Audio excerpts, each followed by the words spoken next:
یقین که مقاومت پنشیر مقاومت مسلمان ها مجاهدین در کل افغانستان خدا اینا خواسته شکست مسلمان ها و مجاهدین در کل افغانستان.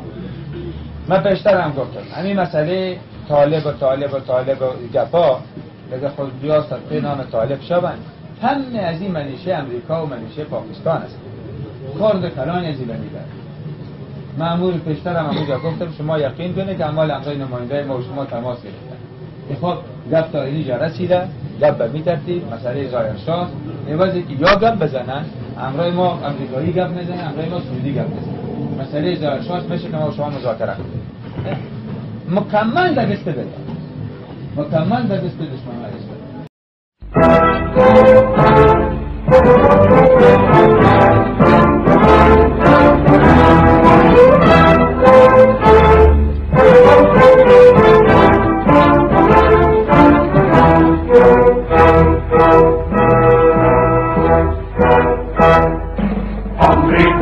آمریکا نزد رنگ کن خون جوانان ما میشه که در سنگ کن.